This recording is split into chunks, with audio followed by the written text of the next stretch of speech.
ሰላም ሰላማችሁ ይብዛ። እንቀጥላለን። መንፈስ በሚል ነው ዛሬ የምንቀጥለው። ኢየሱስ መንፈስ የሆነው አማላጃችን ነው።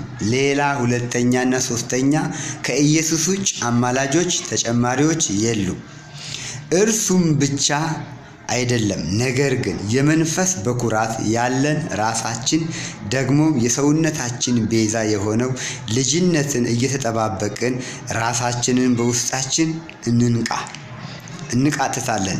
ሮሜ ምዕራፍ 8:23 እንዲሁም ደግሞ መንፈስ ድካማችንን ያግዛል፣ እንዴት እንድንጸልይ እንደሚገባን አናውቅምና፣ ነገር ግን መንፈስ ራሱ በማይነገር መቃተት ይማልድልናል።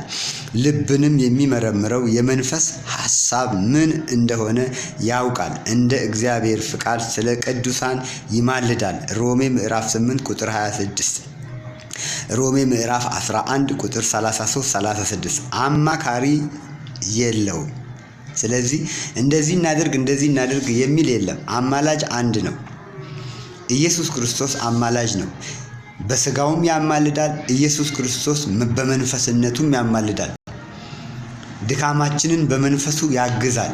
እኔ እስከ ዓለም ፍጻሜ ድረስ ከእናንተ ጋር ነኝ ያለው በማቴዎስ 18:19-20 እና 28 በማቴዎስ ቁጥር 19-20 ድረስ የተጻፈው ቃል እኔ እስከ ዓለም ፍጻሜ ድረስ ከእናንተ ጋር ነኝ ያለው እኮ በድካማችን ከኛ ጋር ሊያግዘን በመንፈስነቱ፣ በአምላክነቱ፣ በኃይል ሰጪነቱ ነው እንጂ በሌላ ነገር አይደለም።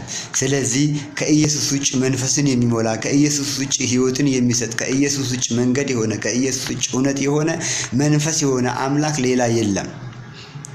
አንድ አምላክ ኢየሱስ ክርስቶስ ነው፣ መንፈስን የሚሞላው፣ መንፈስን የሚሰጠው።